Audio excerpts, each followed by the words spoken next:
proposta de hoje é uma roda de conversa, embora a gente não esteja em roda. Eu gostaria de convidar as pessoas também, se quiserem se aproximar, para a gente poder ficar mais próximo. Eu gostaria de agradecer a presença de todos, em especial as nossas convidadas e também pessoas que vieram nos prestigiar, de instituições que têm nos apoiado, inclusive nessa discussão, como a SIG, com a Quinta do Testemunho, a Universidade Federal do Rio Grande do Sul, e hoje, especialmente, representantes do Conselho Federal de Psicologia. Para dar início nesse espaço, a gente combinou em ter falas das convidadas e depois a gente poder abrir para uma discussão e para essa roda de conversa mesmo participativa. Então, eu vou apresentar a Gabriela Weber, pesquisadora do Programa de Pós-Graduação de Psicologia Social Institucional da URGS, que tem pesquisado na área da ditadura e também da Comissão da Verdade, e a professora Vera Paiva, ilustremente aqui representando a Comissão Nacional de Direitos Humanos do Conselho Federal de Psicologia. Dizer que a gente está muito feliz com a tua presença e com a tua disponibilidade de estar aqui hoje. Te parabenizar também pela presidência da comissão. Dizer que a Comissão de Direitos Humanos do CRP do Rio Grande do Sul tem trabalhado com várias questões nos últimos anos e a gestão atual pretende continuar, né, com muitas delas. A questão da laicidade nos é bastante cara, assim como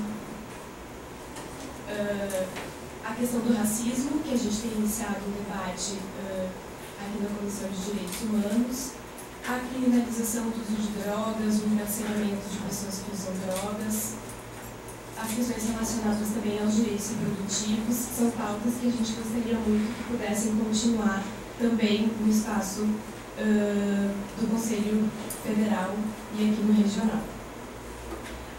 Então, eu vou passar a fala agora para a Gabriela, que vai iniciar, e, enfim, depois a Vera vai fazer a sua contribuição.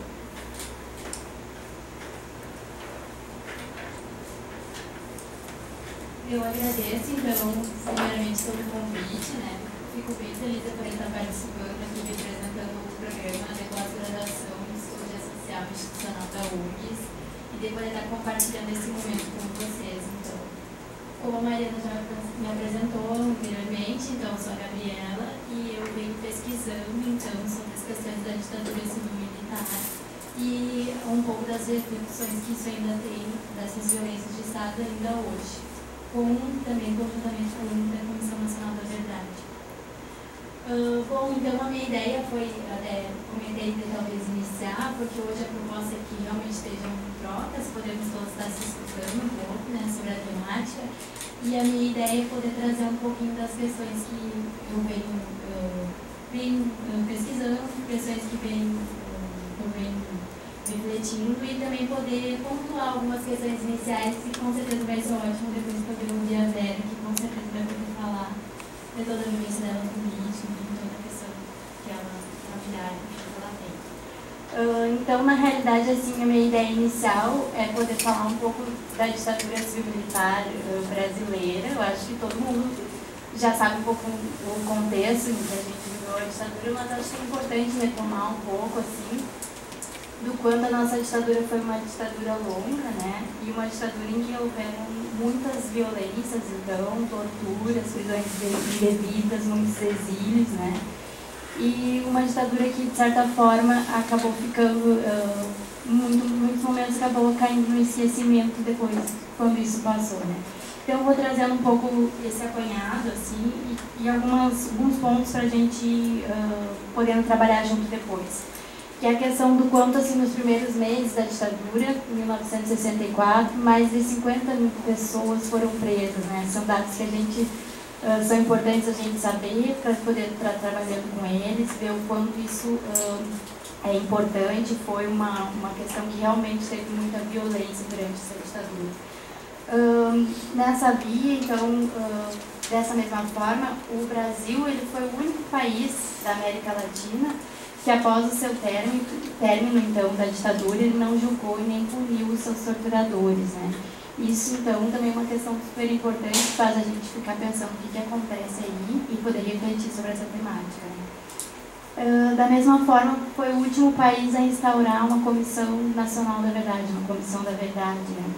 Então, a gente fala que, de certa forma, o país não julgou nem puniu seus torturadores, porque nós tivemos a lei da anistia, uma lei que, então, anistiou politicamente tanto torturados quanto torturadores, colocando essas pessoas numa mesma posição, quando a gente sabe que não politicamente isso não existe, essas pessoas que foram violentadas e os violentadores, né, numa mesma posição. Então, a lei da anistia acabou sendo uma forma de colocar uma pedra em cima do assunto da ditadura, né? E que colocou para nós durante muito tempo, e ainda hoje a gente luta contra esses resquícios do quanto a ditadura não pode ser falada. Ela foi resolvida nessa época da lei da anistia, então, a partir de então, é melhor não tocar mais no assunto, porque a partir desse momento tudo teria sido resolvido nessa época. Então, é uma temática importante a gente poder trazer também, né? A lei da anistia, que de certa forma tinha uma ideia inicial que fosse de outra maneira e acabou sendo colocada desse modo, que torturadores e torturados acabassem ficando na mesma posição. E aí, então, nessa via, cabe ressaltar que o Brasil, como eu comentei antes, foi o último país a instaurar a Comissão da Verdade. E essa Comissão da Verdade só foi instaurada agora, em 2012, como uma das sanções que o Brasil sofreu pela Corte Interamericana de Direitos Humanos, né, por causa de uma ação movida por familiares de mortos e desaparecidos da guerrilha do Araguaia. E entre as várias, então, sanções que o Brasil sofreu nessa questão, foi então que seria instaurada uma Comissão da Verdade, entre milhares não, para me dizer, mas entre outras, né, que estão postas, e que o Brasil ainda tem muita dificuldade de seguir essas sanções, né. Bom, os familiares de mortos desaparecidos da guerrilha do Araguaia tiveram que estar procurando uma corte interamericana, porque aqui dentro do país o assunto ainda não era visto como uma possibilidade de discussão, né, como uma possibilidade de justiça, enfim, pelo que ocorreu. Então, nessa via, assim, cabe também lembrar que nessa questão dessa sanção que a Corte Interamericana passou para o Brasil, foi visto do quanto a lei da anistia ela não pode ser levada adiante assim, porque a tortura e os crimes realizados na época da ditadura são crimes que delesam a humanidade, que não prescreveriam, né? Então, eles são contra a forma como a lei da anistia está posta, e então abrindo precedente para que a nossa justiça pudesse encarar de outra forma, né? E poder, sim, ter justiça e, enfim, julgar os seus torturadores. Porém, a gente sabe que isso ainda não é colocado em prática, apesar de algumas novidades que surgiram nessa semana, né? Enfim, mas isso ainda tem uma certa dificuldade do país lidar com isso, né? Da mesma forma, assim, coloco para vocês que a Comissão Nacional da Verdade, então, ela foi instaurada em 16 de maio de 2012, e ela também tem um certo problema, assim, da forma como ela foi colocada, talvez por essa questão de ter que ser feita através de uma sanção e ter todas as dificuldades do país em lidar com essa questão da ditadura, que dentro da legislação que coloca ela diz que o objetivo é apurar graves violações de direitos humanos ocorridos entre 56 e 88, período que abrange um período muito maior que o da ditadura, né? Então, dentre as várias funções, né, da comissão, que é promover o entendimento dos casos de tortura, ir atrás, então, lugares de ocultação de cadáveres, enfim, poder identificar os principais locais de tortura, onde eram feitas violências. Muitas questões ainda não tem uma certa dificuldade da comissão ir adiante. a comissão ela teria o direito de convocar tanto as vítimas quanto os acusados de violações de direitos humanos, né? Porém, isso não é, então, um caráter obrigatório, a comissão vem fazendo isso, mas muitas pessoas não têm interesse de participar, principalmente os torturadores, né? A gente pode ter alguma ideia, não sei se vocês têm acompanhado, alguns torturadores vão à comissão, porém na comissão acabam relatando que não havia tortura naquela época, o que gera uma questão também difícil de se trabalhar com isso, né?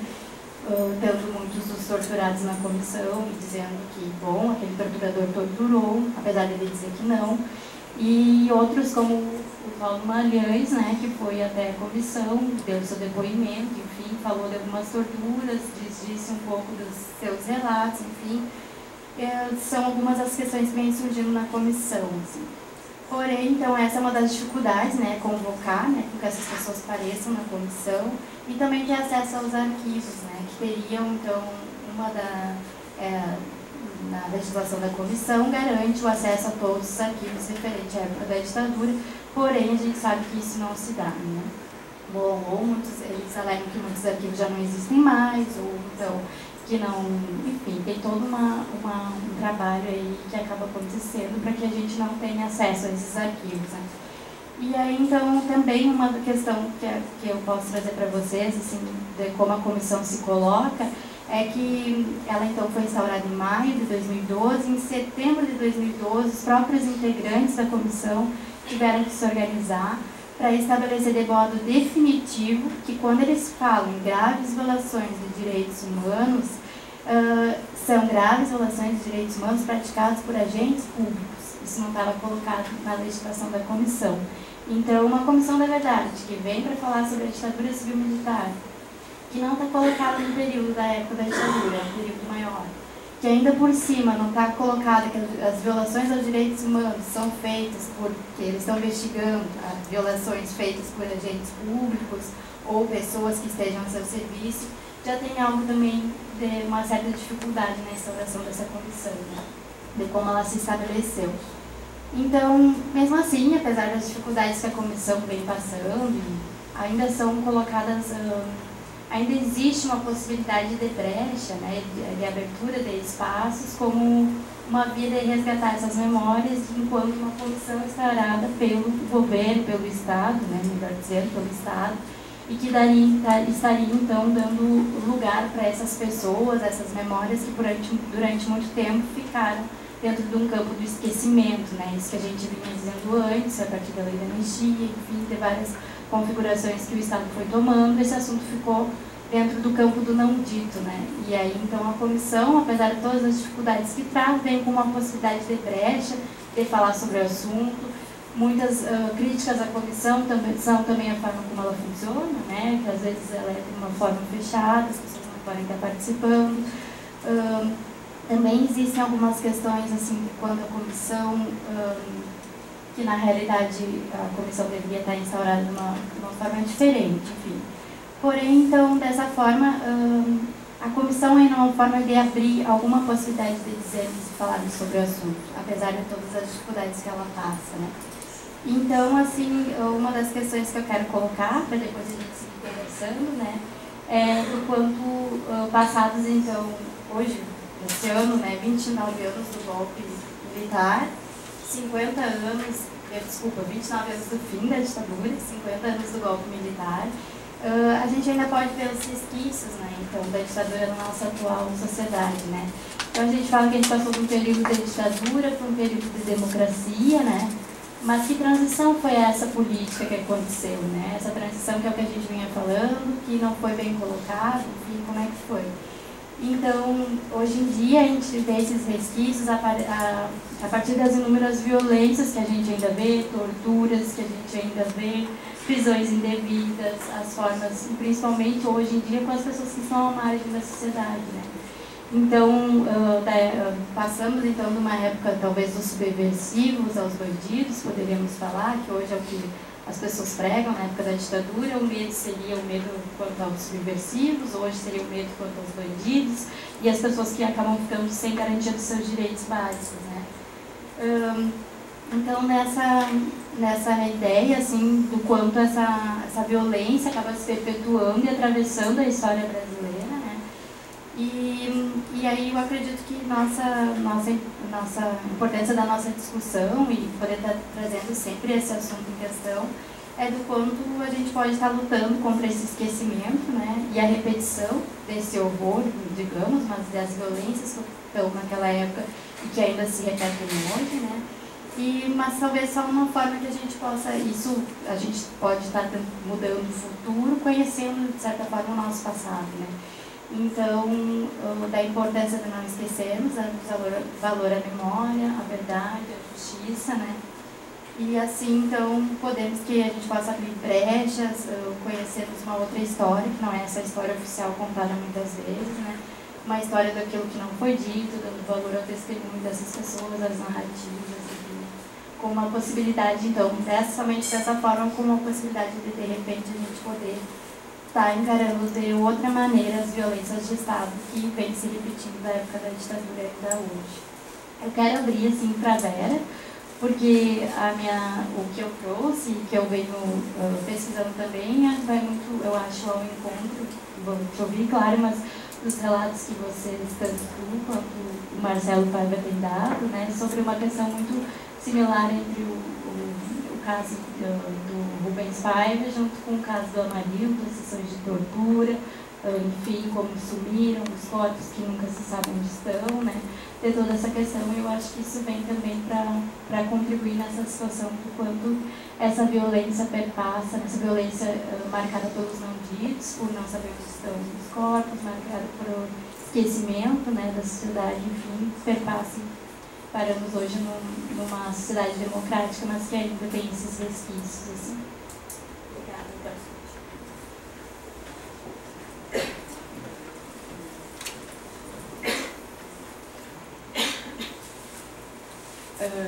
Então, vou passar a palavra para a Vera e vou agradecer de novo também a disponibilidade do corpo e do afeto de poder estar falando desse tema que, enfim,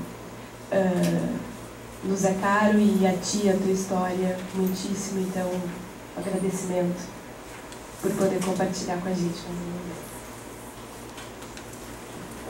Eu é que agradeço esse tempo que a gente está vivendo, inclusive a oportunidade de estar dentro do Conselho Regional de Psicologia e fazer esse debate. Isso não foi sempre fácil, né? Não foi sempre assim, né? Que esse tema tenha voltado para um debate, e aqui falo eu como alguém afetado profundamente pela ditadura, como pessoa, mas alguém que na juventude, né, fundou o Comitê Brasileiro de Anistia, cuidou daqueles que estavam saindo da cadeia torturados, foi buscar os exilados no aeroporto, tá certo? Montou um grupo de saúde para cuidar dos torturados, tá certo? Que chegavam, né, vários, né, passaram por aquele grupo. Alguns colegas meus até da Universidade de São Paulo estiveram lá. E ao fazer isso, dizer, né, cara, ajudei a curar minhas feridas, né? Esse é um psicólogo, é um clássico, tá certo? Ao cuidar dos outros, né? Eu já escrevi isso de várias maneiras sobre o cuidado das pessoas vivendo com AIDS, né? A quem eu tenho dedicado há 30 anos também, né? Que isso ajuda a gente, né, a também tratar, curar e lidar com as nossas vidas pessoais, né? Então, isso eu aprendi com minha mãe, né, que saiu da cadeia, entrou na faculdade junto comigo, e eu fui fazer psicologia, ela foi fazer direito, né, se formou em direito, e, como advogada, passou anos da vida dela defendendo os indígenas sob genocídio absoluto durante a ditadura militar, né, ou coisa da qual pouco se fala. Né? Quer dizer, quando a gente enumera 500 pessoas como desaparecidas, a gente está enumerando 500, vou dizer na linguagem das pessoas com quem eu tenho conversado fora do espaço universitário, branquelas organizados em em organizações políticas conhecidas, tá certo? Universitários que tiveram energia e força para manter a memória e a verdade e o seu testemunho dado, né, em espaços bem específicos. Né? Se a gente for, e a Maria Raquel, dentro da comunidade tem representado, que é psicóloga, pessoa da minha geração, né, que também ajudou a cuidar das feridas alheias, não é a geração 68, como eu costumo dizer, né, a gente cuidou da geração que sobreviveu à guerrilha, nós não fomos para a guerrilha, e fizemos um trabalho heróico, que poucas vezes é reconhecido como heróico, na minha opinião, acho que a associação do herói com a arma, e né, ainda é muito forte. Acho que a geração que fez a reconstrução e a resistência, a segunda parte da resistência à ditadura, e cuidou dos heróis, né, ela fez um trabalho fundamental. Né, e que é de longa data, é isso que eu queria chamar a atenção. No Comitê de Anistia, Brasileiro de Anistia, nós tínhamos um grupo de profissionais de saúde cuidando de pessoas torturadas e acolhendo essas pessoas que chegavam, indo para os presídios, etc. Então, a minha experiência é longa, né, e dou testemunho de que me ajudou a mexer com as feridas. Né. Uma ferida aberta, né, que, de novo, eu não consigo, desculpa, sair desse lugar nesse momento, porque eu estou muito identificada com esse lugar. Né. Porque, se vocês olharem o que a minha família viu nos últimos meses, né, eu estava comentando agora há pouco, é um conjunto de emoções, né, e hoje a Miriam Leitão me perguntou, mas como é viver isso? Você acha ruim ou bom? Eu falo, é ruim e é bom. E eu acho que o Brasil deve viver isso também. Porque a negação, o esquecimento não faz bem a ninguém. Né? A gente, como psicólogo, a maior parte das pessoas que estão aqui sabem, né, o quanto que não lidar com a ferida, né, embutir em algum pedaço, né, da nossa dinâmica, atua como sintoma. Ou seja, abrace o que quiser em termos de teoria, tá certo? Ninguém há de discordar que lidar honestamente com as feridas, olhá-las de frente para superá-las, né, faz parte de qualquer processo pessoal, qualquer trajetória pessoal em direção à emancipação desta ferida num outro nível. Né? Eu acho que a gente não deve nunca usar os termos da psicologia para interpretar a sociedade, tá certo? São outros termos. Né? Mas se a gente pegar, quer dizer, não é a mesma coisa, não estou psicologizando a vida social e a história brasileira. Tá? Mas se a gente olhar as experiências, como você falou, de sociedades que encararam as suas feridas, né? Fizeram e abriram espaço para as pessoas que fizeram barbaridades, sentirem remorso e pedir perdão, e as que não o fizeram, serem condenadas, como, por exemplo, a Alemanha nazista.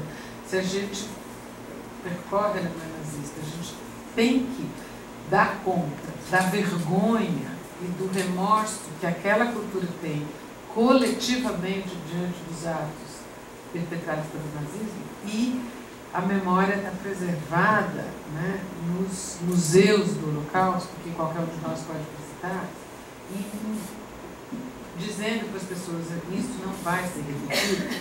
E a situação da Alemanha não se compara com a do Brasil, do ponto de vista da polícia, do exército, né, do que, não estou dizendo que não tem problema, mas, né, o mesmo foi feito na Argentina, o mesmo foi feito no Chile. A própria Globo recentemente fez um conjunto de matérias sobre polícia, não sei se vocês acompanharam.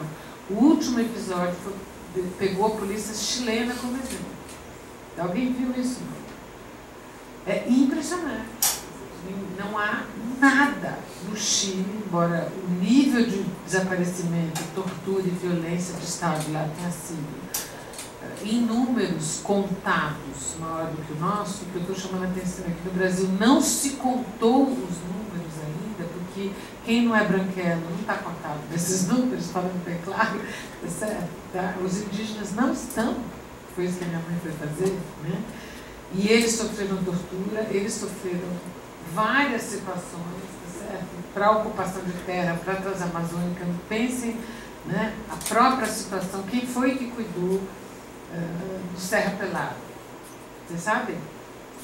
Quem era o mandante do Serra Pelada? O Curió, que é um torturador famoso, que estava lá perto da Guerrilha do Araguaia, e que em seguida foi para a Serra Pelada. Né? E que fez isso, né? Imagina como ele tocou, ele era o grande chefe de Serra Pelada. Sabe o que é Serra Pelada, os mais jovens? Ela não. É aquela mina do filme, tem um filme sobre Serra. Você já viu até as imagens do filme na Globo mesmo, eles estão propagandando. Né? Era aquela coisa da mineração no sul do Pará, que é um escândalo de todos os níveis, humano, ambiental, genocídio das populações locais.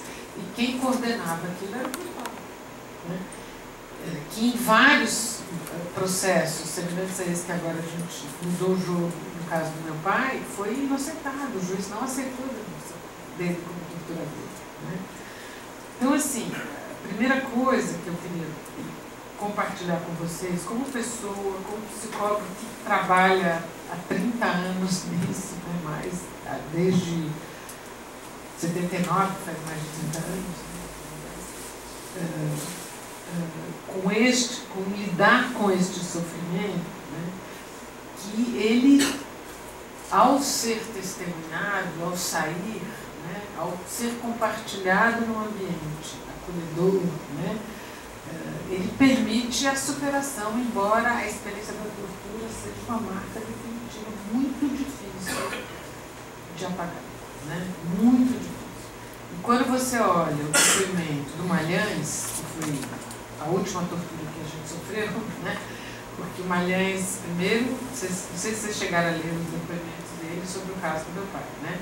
Então, tive que ler uma vez, esperar 2 dias ler de novo. Meu irmão, que acabou de ter um filho, não conseguiu ler até o fim, mas basicamente ele ensina que a tortura, né, tapa na cara não se dá, porque tapa na cara cria resistência, tá certo?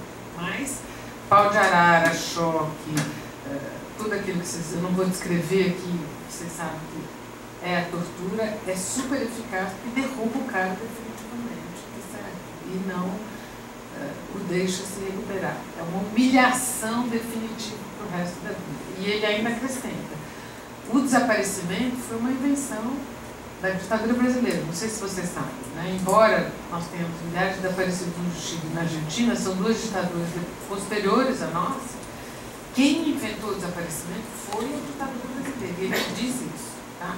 Foi uma produção simbólica e tecnológica da ditadura brasileira. E ele o defende dizendo que desaparecer é uma maneira de derrotar ainda mais o inimigo, porque você cria uma história que nunca termina. Né?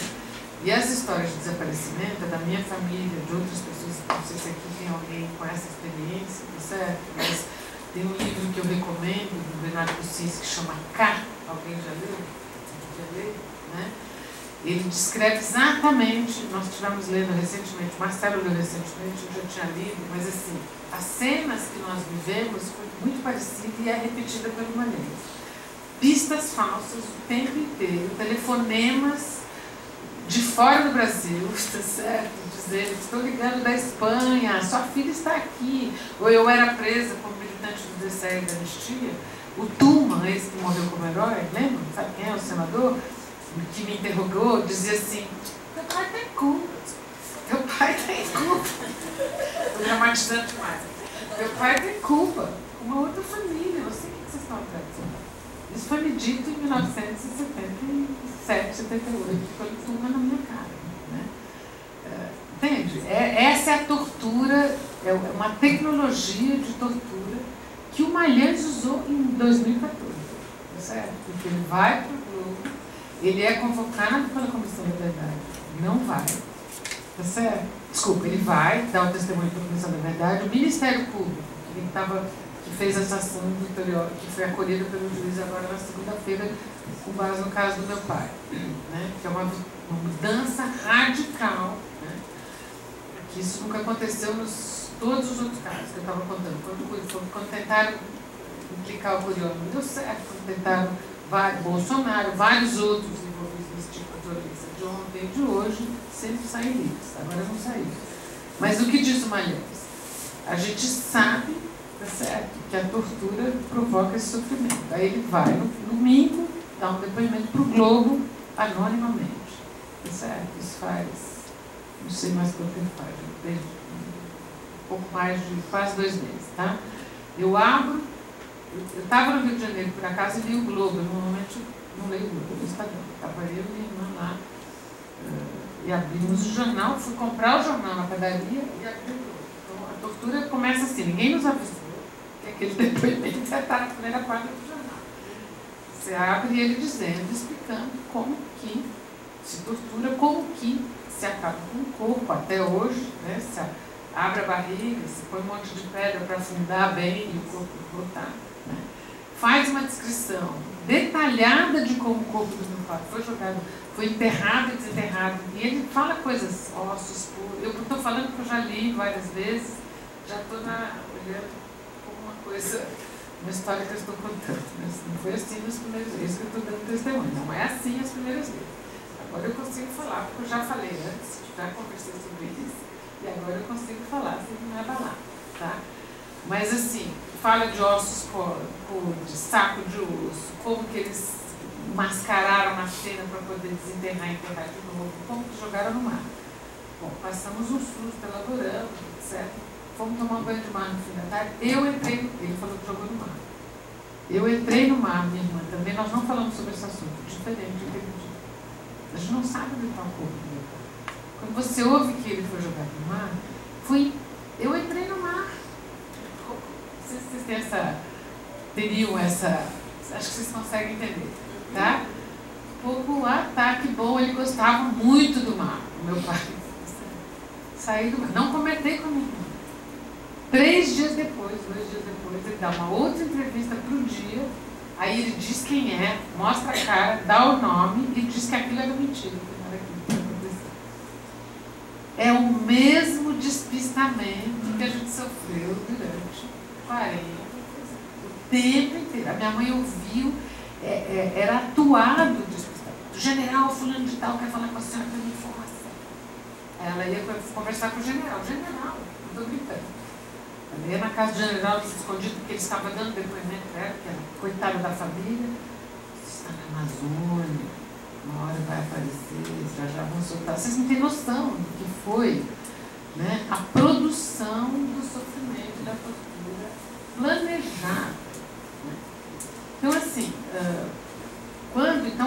isso que a gente está vivendo esses dias, né, e aí, de repente, o Ministério Público apresenta a denúncia e, de repente, o juiz acolhe a denúncia. Então, vai daqui para lá. Não, antes disso, matam o Malheiros. Eu estava no meio, estava na primeira reunião da Comissão de Direitos Humanos do CFP, a gente discutindo, tá certo? Um colega nosso estava na reunião, você não estava, porque estava numa outra reunião, né? Nem você nem a Vera, né? Você estava aqui numa reunião com a Vera Vital Brasil, que também é das coisas de testemunho, mas a outra parte estava na reunião. Uma das pessoas da reunião estava por Skype na casa dele. Aí ele se controlando e a gente na reunião. Ele falou, Peroca, não estou aguentando. E o meu telefone batendo. Sabe o celular? Eu estou em reunião, não vou olhar. Eu não estou aguentando, mas vou ter que te contar. Mataram uma aliança. Eu tomei um susto. Né? Eu e a Cida Bento, as outras pessoas conseguiram ficar na reunião. A Cida Bento, vocês conhecem a Cida Bento? Uma psicóloga que pensa em relações sociais, que marca símbolo da psicologia das relações sociais, uma negra, né, que tem trabalhado com outras questões associadas ao genocídio da população negra, né, eu e ela passamos meia hora até recuperar, porque é um susto, dá um medo, não sei se vocês entendem. Então o quê? Vão matar todo mundo que falar agora? Como é que é isso? Os caras estão ativos a ponto de queimar o arquivo, dá uma aflição, volta um medo, que só quem viveu a ditadura sabe o que é. A gente tem isso registrado no corpo. Depois você respira fundo, raciocínio, diz, não, calma, não é bem assim.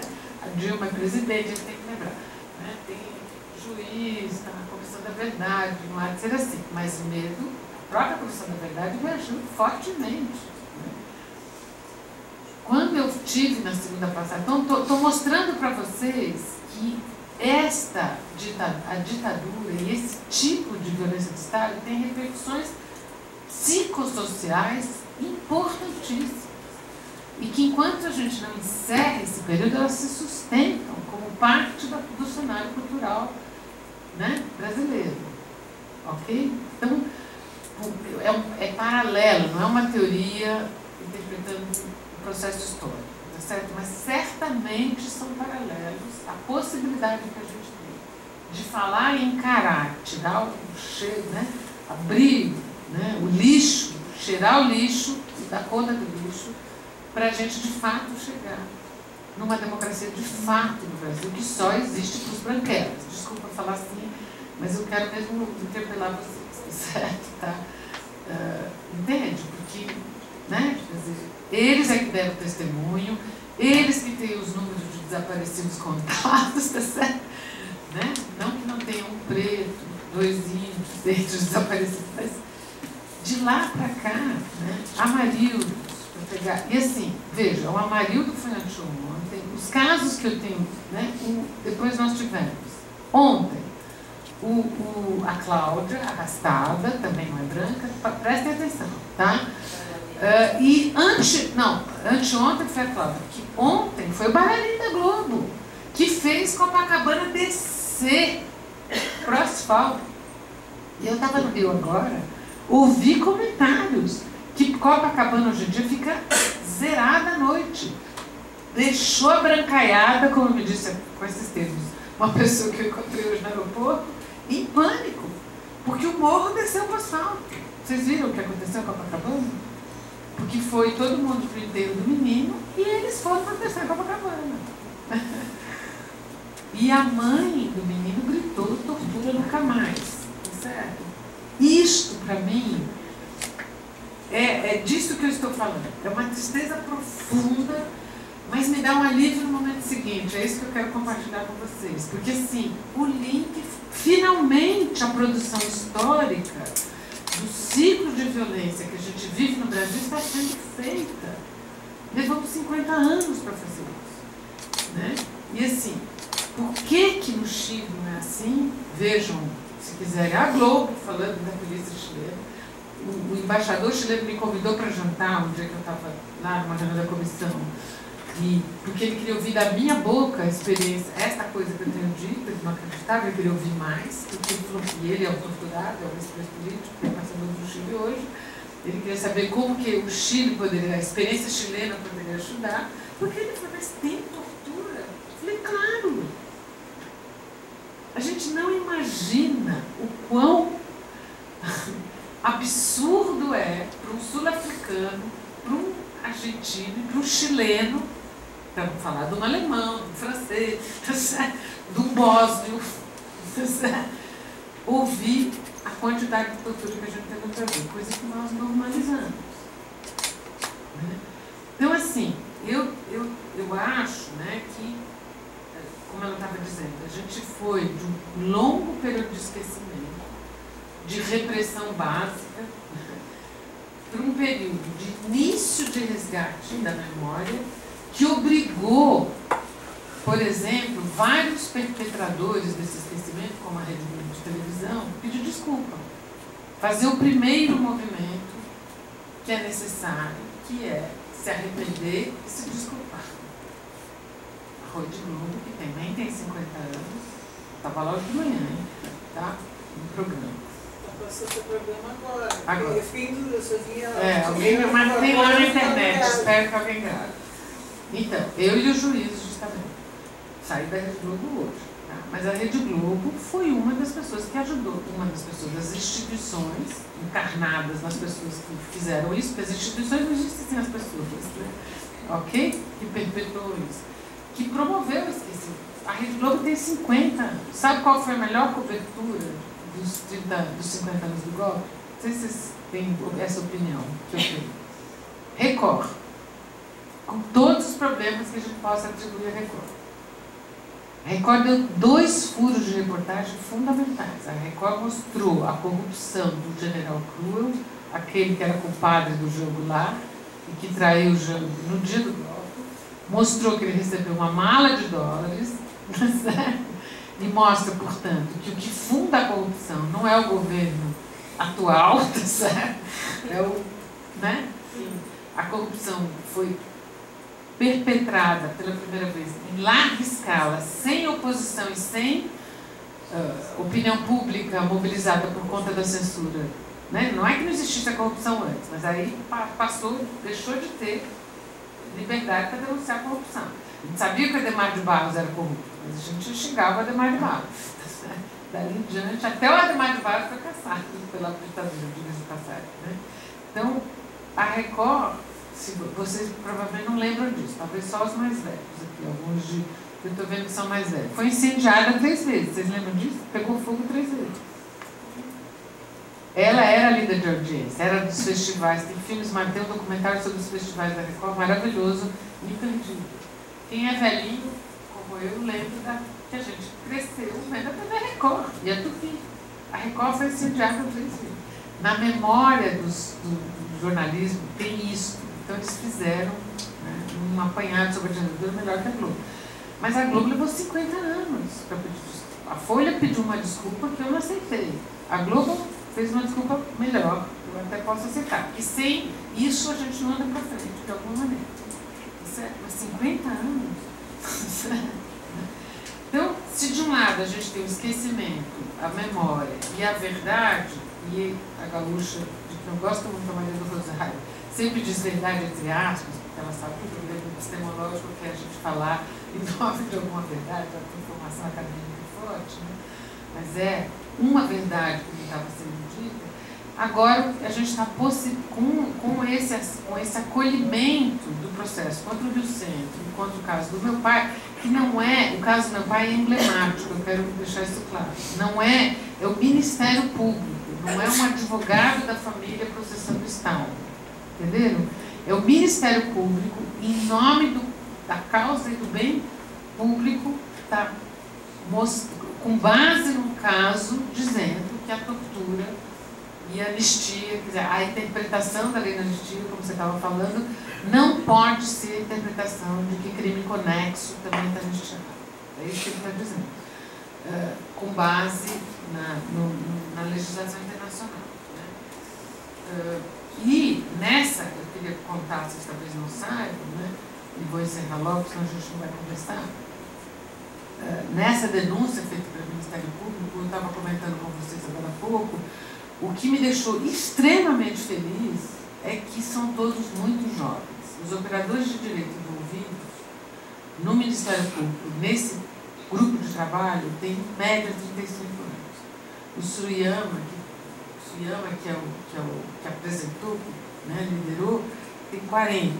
Aquele que liderou a do Rio Centro tem 35, certo? Né? E o juiz, eu tive com ele hoje no programa da Miriam, né, tem 38, certo? Então isso me dá uma alegria profunda de que há uma geração de pessoas que não viveu a ditadura, que não teve que se posicionar, né?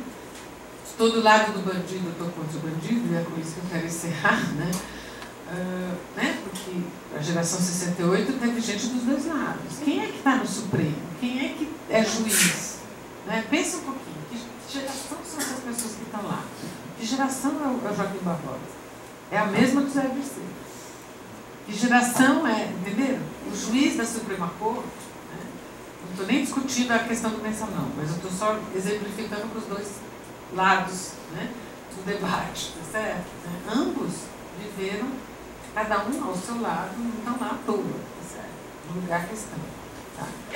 Então, assim, duas coisas. Primeiro, a minha pergunta, já iniciando o debate, eu não acho que a democracia, que são 29 anos, são 25 anos na minha conta. Porque eu não considero o governo Sarney como o fim da ditadura. Eu considero a Constituição de 89 como o fim da ditadura. Tá? E acho que isso é super importante. A eleição direta foi só nos anos 90. Né? E nós, antes disso, perdemos várias batalhas. É bom lembrar. A anistia foi votada, né? Nós tínhamos o projeto de anistia que foi derrotado por 205 a 200. Veja que mesmo aquele congresso de 79 era capaz de resistir. Tá? foi esse, vários parlamentares desse congresso, nos anos 80, denunciavam justamente o genocídio indígena. Minha mãe foi trabalhar junto, vamos ver quem lembra, com os autênticos do MDB. Quem lembra desse grupo, né? Vários deputados parlamentares, né? Tinha o Gaúcho, tinha o Pernambucanos, né? Que eram do MDB, ainda não é PMDB, MDB versus Arena, e que estavam horrorizados com a continuação do genocídio indígena, mesmo depois que o combate à guerrilha terminou. Mas foi também nos anos 80, eu encerro aqui, para fazer um gancho com o que você falou, em que os torturadores viraram bandidos. Tá? Todos. O Malhães era chefe de milícia. Não sei se vocês sabem disso. Sabe o que é? Sabe o que é milícia? Todo mundo viu. Como é o filme lá, o 2? O Tropa de Elite 2, tá? Ok? Que ele combate as milícias, né? Milícia é a polícia torturadora que, junto com o tráfico, domina os ambientes dos mais pobres. Os ex-quilombos, no caso do Rio de Janeiro, que viraram favelas. Tá? Então, o Malhães era. Todas as pessoas nascendo do crime do meu pai, menos um, que é esse que o Exército está defendendo, viraram chefes de bandidagem de alguma maneira. Porque eles, depois de ganhar a medalha do pacificador, foram um pouco colocados de lado pelo Exército. Porque tudo isso aconteceu dentro do Exército, no Rio de Janeiro. São Paulo eram 2 lugares separados. Aqui não sei como é. Como era? O DOI-CODE era o DOPS, não tinha DOI-CODE aqui. A São Paulo tinha o DOPS, a UBAN e o DOI-CODE e o Exército. Era uma casa terrível só. No Rio, era dentro do Exército e depois para a Casa de Petrópolis. Essa história, né? Mas eu queria chamar muito a atenção de vocês, porque assim, a formulação de direitos humanos a direito para bandido é desses caras. Se a gente recupere na boca de quem estava a construção da noção de que direitos humanos é direito para bandido, que é isso que você estava falando agora. Está na boca do jornalismo policial, da polícia implicada na bandidagem, tá certo? Que quando nós começamos a libertar os presos da cadeia, diziam que a gente estava, preso político da cadeia, tá certo? Diziam que a gente estava defendendo direitos humanos para bandido. Então, a associação de opositor com bandido, direito humano com bandido, foi feito por torturador, pelo Erasmo Dias, pelo Fleury. Todos eles produziram esta noção, que dá um trabalho danado desmontar. Porque até hoje, você fala de direitos humanos, as pessoas não sabem que direitos humanos é direito à moradia, educação. Está melhorando, né? Do ano passado para cá, os movimentos sociais passaram a falar de direitos humanos de um jeito mais amplo e está ficando mais claro, direito à saúde, direito à educação. Mas a redução de direitos humanos a direito para bandido era de interesse dos torturadores, que continuaram a fazer o que fazem na justiça e na polícia e a fazer o que fazem contra pretos, pobres, gays, mulheres, certo? Que são os alvos prediletos, né, desta polícia bandida, que anda de coturno, né, que quando invade travesti. Eu ouvi uma cena, eu estou fazendo um debate como esse por semana, mais ou menos, certo? Eu vi um menino do Movimento Negro, que é presidente do Centro Acadêmico da Saúde Pública na USP, dando um depoimento que ele assistiu também nos últimos 2 meses. Um massacre na comunidade onde ele vive, na favela onde ele vive, onde o sangue escorrendo, onde ele acolheu 2 jovens que tinham acabado de perder o irmão ou o primo, tá certo? Assassinado pela polícia bandida, sentado em cima do sangue escorrendo e não tendo para onde ir, certo? Tá? E a polícia trocou tiros, acusando, os meninos não eram do tráfico, mas moram muito perto da boca do tráfico naquele lugar. A segunda cena que ele descreveu, porque ele também mora ali perto, né, é que ele viu a polícia civil chegando de coturno, e ele sabe que a polícia civil, porque 2 deles ele reconheceu da cena anterior, tá certo? De coturno, vestido com a roupa da empresa de ônibus, que estava em greve, essas que andaram em greve, estourando uma boca de fumo, e a polícia, você sabe que a polícia, porque quando uma banda da polícia, ele entra no treinamento de uso de arma da polícia. Não sei se vocês têm alguém trabalhando com isso, tá? Entra com a arma para baixo. Eles têm um jeito de entrar, né? Típico de quem teve treinamento militar. Pega o fumo inteiro, vai embora, certo? Troca de roupa, entra no carro da Polícia Civil e leva a droga embora. Então, assim, né, a gente, de alguma maneira, tem que fazer esse vínculo. Eu discuti com os jornalistas na segunda-feira passada, uma semana atrás, que estavam ouvindo a denúncia do Ministério Público, 10 dias atrás. Né? Por que todo mundo sabe disso? Por que vocês não fazem uma matéria? Porque eles têm medo. Então, este medo que a gente sentia e que me veio a mim com a Cida, quando a gente viu que tinham matado o Malhães, nós sentimos que estava perto da gente, que está entranhado, tá? Continua sendo perpetrado pelos mesmos bandidos que estão na polícia. E a gente não consegue mostrar quem são os donos das seguradoras, quem é que vende segurança. Ex-policial. São donos de todas as empresas de segurança que vendem o terror para lucrar com o terror. Entenderam? Então, assim, é muito mais grave. O fato da gente não ter feito justiça no Brasil é muito mais grave do que sequer a gente esteja começando a pensar. É isso que eu queria chamar a atenção. Se vocês pensarem que é trágico, põe tragédia nisso. Tá certo? E se a gente não... Quer dizer, por isso é que é tão importante a justiça, isso eu disse no programa hoje. A gente tem que acabar com o torturador herói. A gente tem que acabar com um policial que é legal quanto mais mortes ele tiver contado, como o caso do cara que arrastou a Cláudia. Ele tinha 60 mortes nas costas. O cara que arrastou a Cláudia. Lembra o caso da moça arrastada no carro de polícia? 60 mortes. Porque aí quando eles vão para ser julgados e punidos, eles tomam um susto. Como assim? Não era para isso? Eles são treinados à tortura até hoje. Tem treinamento de tortura. Vocês sabiam disso? Eles cantam, fazendo exercício de exército, gritando 1, 2, nanana, vamos pegar, pegar guerrilheiro, faz parte da musiquinha. E o exército continua sonegando informação e dizendo, coisa que o juiz tem prova, de que, por exemplo, o cara que a gente disse que estava na cena do crime não estava na cena do crime, estava de férias. Só que nós temos a prova que ele não estava de férias. Pego na casa do Malhães. Tá? Não sei se vocês leram isso. Foi na casa do Malhães que a prova final estava. Porque o Ministério Público foi no dia seguinte lá ver o que tinha restado. Certo? Então, só para provocar o nosso debate. Falei demais. Tudo certo, obrigada. Agora é conversa.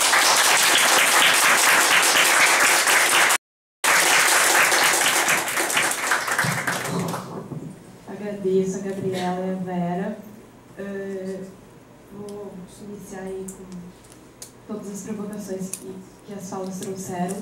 Dizer que o tom dos nossos debates que a gente vem fazendo sobre a violência institucional do Estado e a ditadura tem sido muito esse, assim, né, o que dessa ditadura vivemos hoje e o que ela tem nos colocado hoje como desafio, muito nesse sentido de que ela não terminou. E pensando agora também nessa questão da polícia e de grupos que ainda são alvo, né, desse tipo de violência, mais do que outros. A gente participou de uma discussão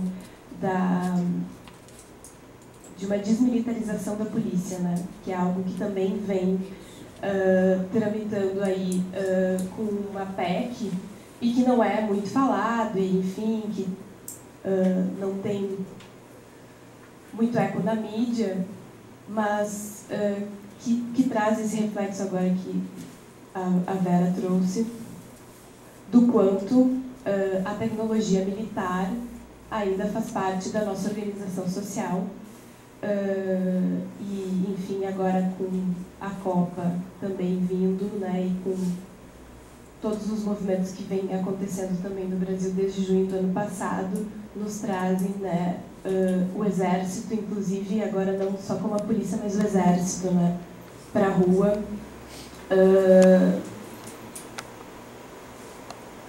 para dar conta do controle, então, das manifestações e da população. E aí pensar o quão importante é a gente, como categoria profissional, estar problematizando isso e estar podendo ter espaços como esse, da gente poder escutar, né, tanto a história, né, disso, quanto a vivência, né, que tu trouxe, e achei super interessante de poder falar desse grupo de profissionais que acolheram as pessoas que vieram, né, pós a lei da anistia, porque também é algo que eu não conheço muito, assim, é algo que é importante a gente dizer, até porque a gente muitas vezes reconhece o que a psicologia contribuiu, né, para a ditadura e para as práticas de violência, mas o quanto ela também fez depois e vem fazendo agora, né, de um outro lugar, penso eu, mais crítico e muito mais comprometido socialmente. Então, eu vou dar a palavra para... Pode ser? Tem inscrições? Não? Bom, eu queria primeiro parabenizar o CRP pela iniciativa. Estou muito surpresa como vocês são jovens na mesa. Tá bom? É ótimo. Agora me emocionei, não estava muito planejado. Eu sou filha de preso político e eu sempre combino comigo mesma que eu não vou me emocionar. Mas é impossível, a Vera tem razão. Eu acho que essas questões da ordem do trauma,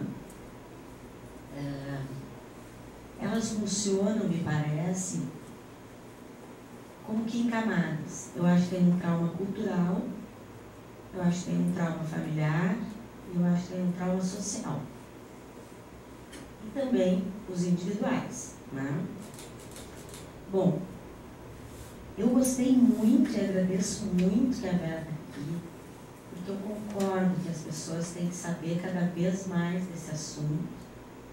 E eu me surpreendi outro dia, eu tenho uma filha de 11 anos, ela estava conversando com um amigo dela e eles estavam falando de política, as crianças falando de política. E o menino disse assim para ela: não, meu pai disse que não é para votar nessa Dilma aí, porque ela é do mal. Ela já usou arma e ela até já roubou. E eu fiquei assustadíssima, porque a Laura tem um avô que é médico, psiquiatra, que foi tirado de dentro do consultório, que ficou 60 e poucos dias, meu pai ficou sendo torturado. E isso é uma coisa muito interessante.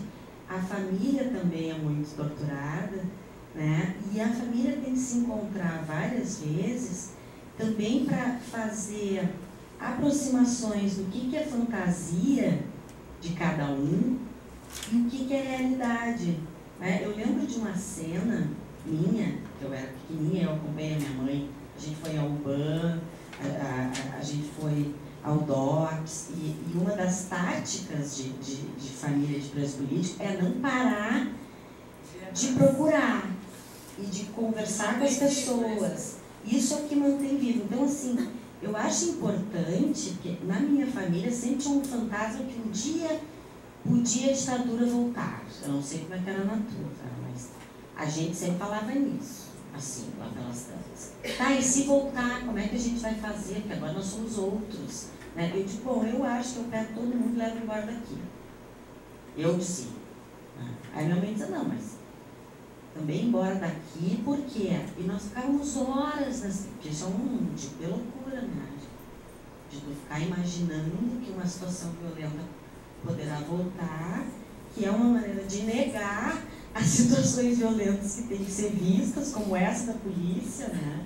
Porque a gente para de associar os elementos, porque é muito intenso mesmo a vivência de quem tem essa proximidade. Então eu vou voltar lá para o menino. Eu imediatamente intervi, né, e expliquei para esse menino historicamente. Eu disse, não, então tu agora vai me ouvir, eu vou te contar um pouco da história do Brasil, né, eu vou te contar um pouco quem foi essa mulher que tu está dizendo que ela pegou arma, que ela matou, que ela roubou um cofre, que ela... Né, porque vocês têm que conhecer, depois vocês vão estudar isso mais tarde, né, de uma outra maneira. Mas aqui dentro dessa casa a gente conhece a história assim. Né? E esse menino contou pro pai, para a mãe. O pai e a mãe me telefonaram, né, para saber que história tinha sido aquela que eu então tinha contado. Eu disse, olha, aqui nessa família é uma questão histórica, né? O vô da Laura é um sujeito da história brasileira, a gente vê isso com muito respeito, alguns veem, eu falo pouco até, perto do que meu irmão que é jornalista fala, a minha mãe é uma pessoa que fala bastante ainda tem muita necessidade de detalhes, ela conta em algum momento, então assim, às vezes dá a sensação de que justamente porque tem uma questão cultural, eu não sei se isso tem cura, entendeu? Mas eu concordo que fique a doença para que a gente fale da doença brasileira que tem ainda para ser curada, sanada, falada, trabalhada. E eu então queria te perguntar um pouco, Vera, como é que essas questões são trabalhadas nesses grupos, né? Eu também fiquei curiosa, assim, como uma colega, de como é que essas questões são trabalhadas por ti, né? E como foram trabalhados os grupos, e como vocês fazem esse acolhimento. Tá? Eu estou sempre voltada ao projeto social, eu não chego tão perto quanto tu. Eu trabalho com as educadoras, eu trabalho com as crianças, eu já fui psicóloga comunitária da rede, já me demiti. Mas eu estou sempre em volta da questão social de alguma forma, né? Mas não tão próxima quanto tu, assim, eu nunca consegui trabalhar tão diretamente com a ditadura como tu trabalhas, né? Eu sou psicanalista, trabalho no consultório, eu dei um outro jeito, talvez porque eu não consiga, né? Bom, mas eu queria te ouvir ainda um pouco mais. Eu ia propor Obrigada. que não fosse eu que falasse, porque eu fiz isso nos anos 70, não faço mais desde aquela época. Eu fui me dedicar à resposta brasileira à AIDS, a outro tipo de sofrimento no qual eu vivi minha vida logo depois. Mas há pessoas aqui que poderiam, nessa roda de conversa, contar como é que eles estão fazendo isso hoje. E eu não falei como o presidente da Comissão de Direitos Humanos do CFP, falei como pessoa, mais do que qualquer outra coisa, porque eu não vou conseguir conversar de outro jeito, mas como é uma das 4 eixos de trabalho nosso no Conselho Federal, é a questão do enfrentamento à violência de Estado e a tortura, né? A gente acha que esses projetos têm que se multiplicar e que a gente deveria convocar os psicólogos a estar atuando, porque as clínicas, elas adotam, não só as famílias como a sua e como a minha, né? Mas elas têm incorporado, eu não sei se aqui no Congresso mas tem a impressão que sim, que é o ideal, as famílias do Amarildo, do Gil, da juíza, do assassinado, de todos os outros, é essa ideia. A gente acha que tem que fazer o link, né? Também no acolhimento, lá e cá. Né? Então, estou só convidando outras pessoas a falarem, porque a gente acha que sejam eles que eu vou falar, mas eu também vou perguntar. Né? Então, vou falar um pouco do que é o projeto Clínicas de Testemunho, né? Que acho que vai ao encontro disso que tu está trazendo. E também propor a questão que eu gostaria de poder discutir, ouvir, enfim, porque quando tu traz essa questão, né, Vera, Uma das coisas que a gente tem falado muito e discutido muito é a manutenção dessa cultura do medo, né? Se hoje em dia a gente vê essa quebra do silenciamento, enfim, que tem tantas coisas que estão aparecendo, ainda não o suficiente com certeza, mas de que existe um debate, enfim, isso já está circulando entre as pessoas, que é a questão do que foi a ditadura e o que ela ainda permeia, né, as questões do nosso cotidiano social. Por outro lado, tem algo que se mantém, que é essa cultura do medo, né? Porque as organizações civis de Estado, enfim, quais sejam, ainda têm um medo, as pessoas têm medo, as pessoas começam a participar e elas se intimidam frente àquilo que vai acontecendo. Então, ao lado disso, existem projetos como esse do Clínicas do Testemunho, que está vinculado à Comissão de Anistia, e que ele propõe exatamente essa, tanto a possibilidade de atendimento, de grupo, de capacitação, de reflexão sobre esse tempo e o que deste tempo anterior está permanente nas práticas, né, da polícia, está nas práticas das instituições, dos manicômios, das delegacias de polícia, enfim.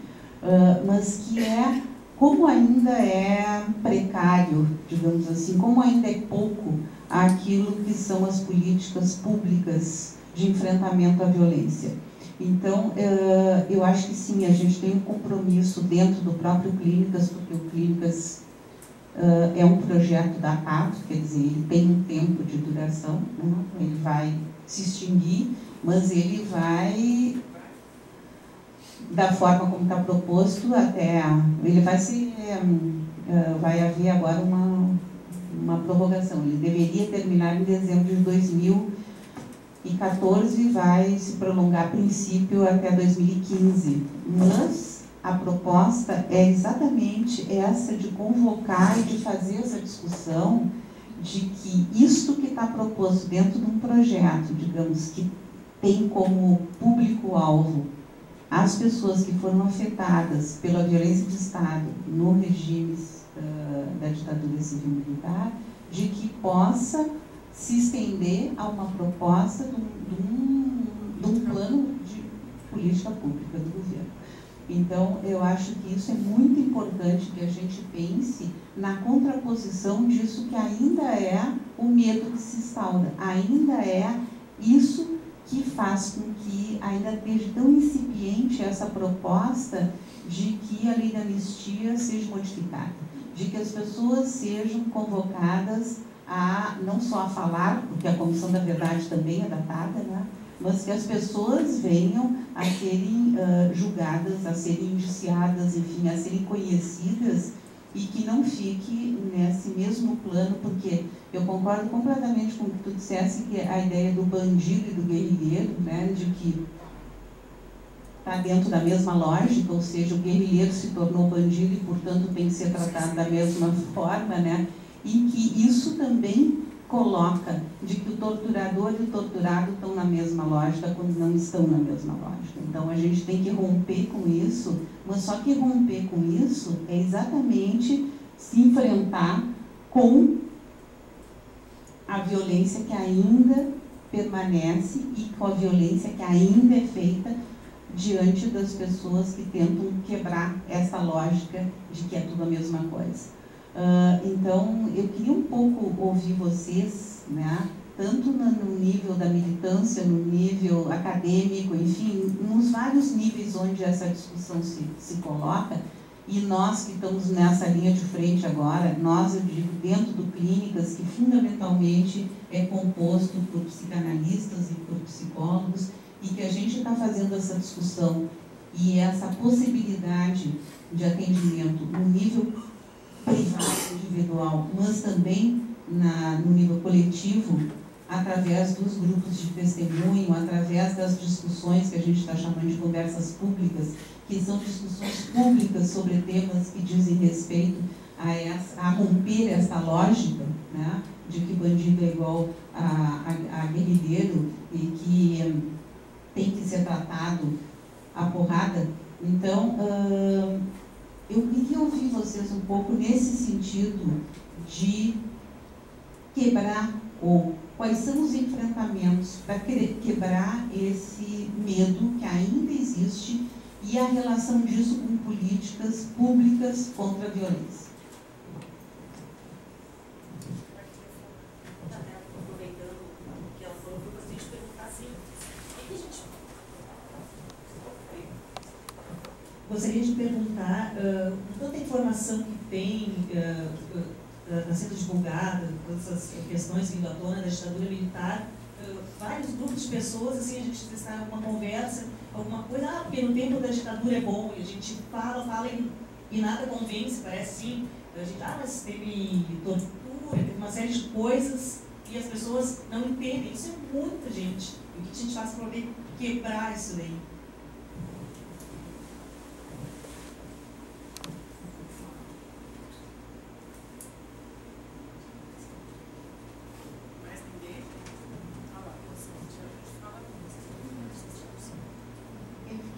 Várias coisas, tentei organizar algumas coisas, mas uma das coisas que eu tenho lido assim, é que a linguagem que a psicologia encontrou para colocar o seu compromisso social, então, enquanto profissão, nessa passagem da ditadura para a democracia, foi a linguagem da garantia de direitos.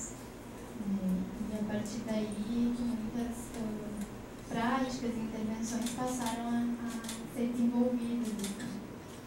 E sábado a gente teve uma conversa aqui sobre as institucionalizações, desinstitucionalizações, e uma das questões que uma das convidadas colocou foi que entre esses sujeitos de direitos e o sujeito de desejo, a psicologia não tinha encontrado ainda um meio do caminho que pudesse, ou um meio entre essas duas posições, e que sempre as intervenções acabam pendendo para um dos lados.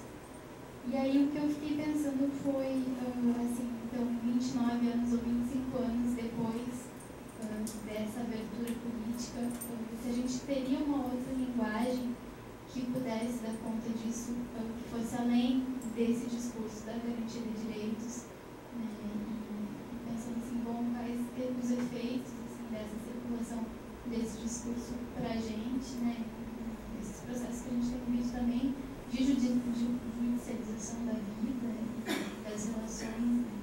Então, eu tenho pensado um pouco nisso, no lugar da psicologia nisso tudo. Assim.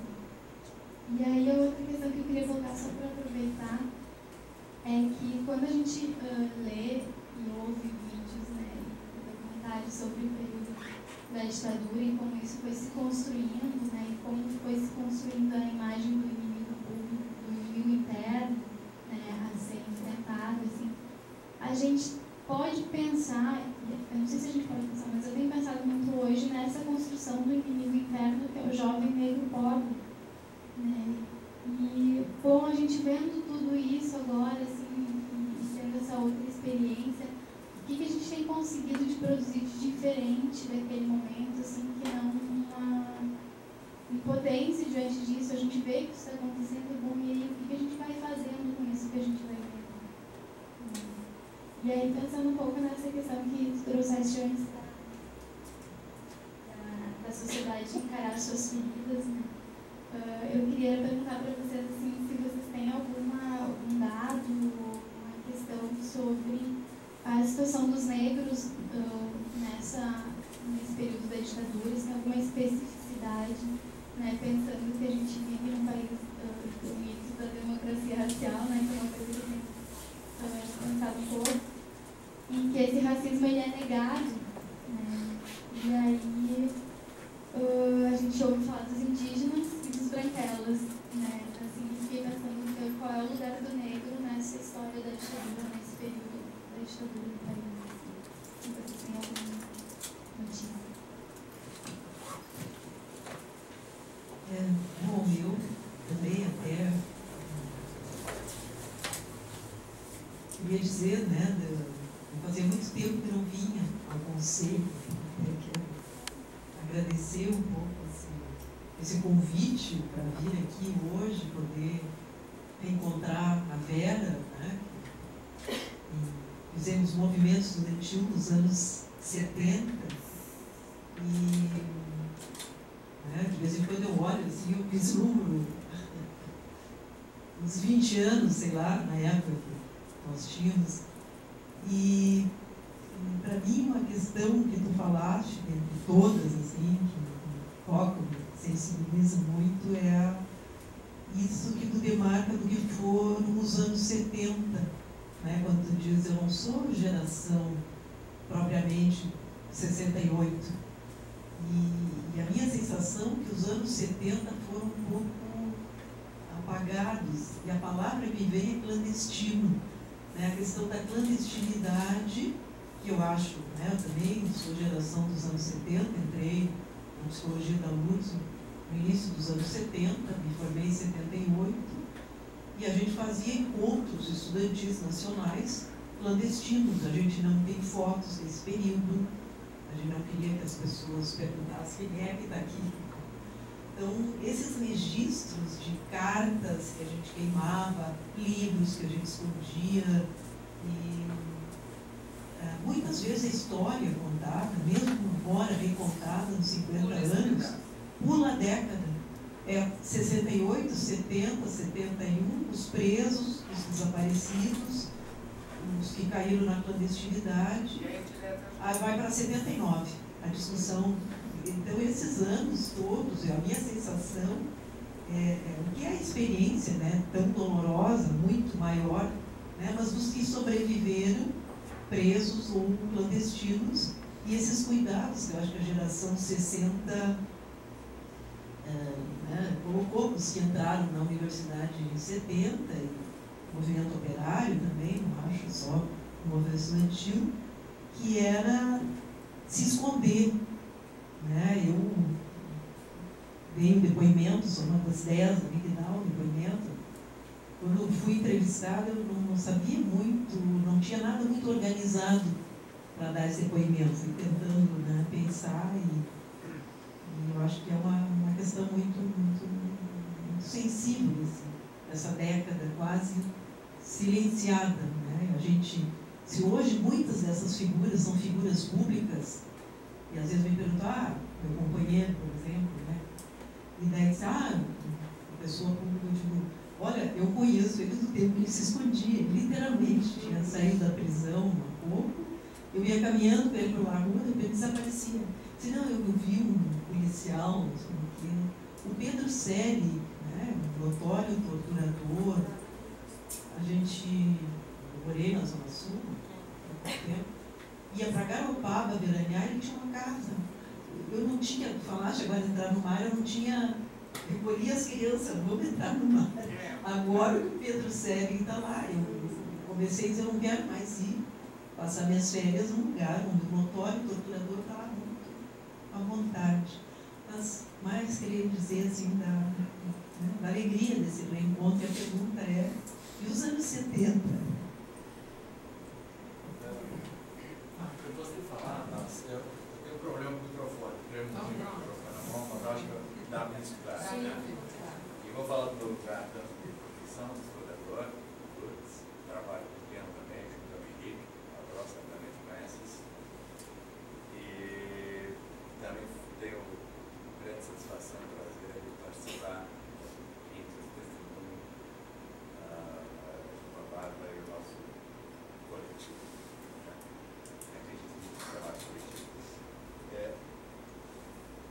Também vivi, de certa forma, o golpe de 64. Eu vou fazer pulo, na realidade, na pílula aqui, para que a gente consiga estabelecer um pouquinho a mesa, para ver um pouco todas essas questões conjunturais. Tá? Falaram da geração 68, e parece que 70 passa, não existe, mas foi uma coisa clandestina, mas se bem me lembro, as ordens assassinadas em 75. Osório, 75. 75. Manuel Filho. 76. Então, ela... E a greve, a greve do ABC, do ABC 78. E a gente na rua, acreditando pela vestir, Então, deu o pão na rua em 77. Perfeito. Então, tem as duas coisas. Eu queria recuperar um pouquinho de ruído dos anos 70, que não é tão silencioso assim. Mas é que ninguém fala. Não, perfeito. Curió. Curió tem uma cidade que é Curió, todo mundo sabe. Talvez não saiba, mas tomara que saiba. O Curió, ele é destacado no Rio Grande do Sul quando inicia aqui o movimento Sem Terra. É ele que vem, encarregado de abafar o movimento, cerca o acampamento do Sem Terra, que eu acho que foi lá em enfim, ele mandou aqui. Feito o seu trabalho, ele é deslocado, né? Ele é funcionário. Anistia. Anistia é uma coisa que começa no governo a ser pensada no governo Geisel, finalizada no governo Pereira. E essa figura do inimigo interno que assiste, ela é incorporada na Lei de Segurança Nacional e, por sua vez, foi elaborada pelo Bruxo, assim chamado Boberi. Não preciso chamar O general, o general Boberi Bocil, é o Boberi Bocil que elabora, então, essa legislação, Lei de Segurança Nacional, e aí é prevista a questão do inimigo interno e por que é preciso lutar contra. Esta figura nefasta do inimigo interno é a que ainda persiste, uma das figuras nefastas. Né? Não à toa, a anistia passa no Congresso por apenas 5 votos. Vou destacar os autênticos pelo bem sentido para ver como em que, pelo menos ao nível, digamos, aspas, legal, né? Congresso funcionando, Câmara funcionando, logo os estatutos militares eram democráticos, pelo máximo que falei, né? Existia um grupo que começa, chega, né? Ali se constitui um grupo chamado de alguém que vai fazer as interrelações lá fora que os destinos, enfim, os bandidos, por aí afora. Mas tudo isso colocado, e aí complementando algumas falas tuas, Rosângela, perdão, entre tantas coisas, uma coisa que eu vejo de positivo, perfeitar uma coisa que é constante nas nossas conversas, discussões assim, que é essa questão da violência, que é um pouco mais porém, que é a questão que eu acho que é fundamental para tentar se entender, localizar cada qual, independente da sua atividade profissional, que é a questão dos lugares da memória, e marcar esses lugares da memória. Né? Por exemplo, em Porto Alegre, a Vera, permite tratar pela segunda pessoa, antigamente assim, a Vera, mas aqui no Rio Grande do Sul, a tortura se dá nas delegacias e principalmente no DOPS. O DOPS primeiro num prédio chamado Tropinha, Juntil, onde é um caso moroso, que é o caso do Manuel Raimundo Soares, o caso das mãos amarradas, e aí, depois, eles se mudam. E aí sim passam, já durante as estruturas do próprio Palácio da Polícia, na Avenida Ibirá. O Fleury dos Pampas é o nosso, é o CEP, nosso nome. Nosso Fleury, entre aspas, por favor, muito entre aspas. Deles, evidente que deles. Né? Porém, o CELG é uma coisinha mimosa, cara. E eu não estou diminuindo violência nenhuma, eu estou destacando a presença do Fleury e o que ele instala e como é trabalhado essa questão da violência. Quer dizer, uma das coisas que me passou agora, pelo menos, é essa luta, essa persistência por marcar lugares da memória. Porque, além de pensar Brasil, eu não consigo pensar Brasil sozinho. Né? Eu sou, talvez por verso internacionalista da minha organização, eu sou internacionalista. Então, eu vejo a Argentina, eu vejo o Uruguai, eu vejo o Chile, muito bem destacasse, vejo o Paraguai, eu vejo o Brasil. Nesses lugares, nesses enfim, lugares que você repetiu, os lugares da memória são muito preservados e tem muita luta em cima disso. Né? Porque jamais olvido, né? E se esqueça e por aí afora. E eu acho que é só que senão eu estou falando. Aliás, só uma observação, quando falasse na televisão, a questão da roupa, a questão de fora, eu me lembro que eu acho que, me corrija, por favor, para estar mais preparado que eu, mas eu estava conversando com a Suzana, com quem eu trabalho, na Lisboa, estava na orientação do arquivo dela,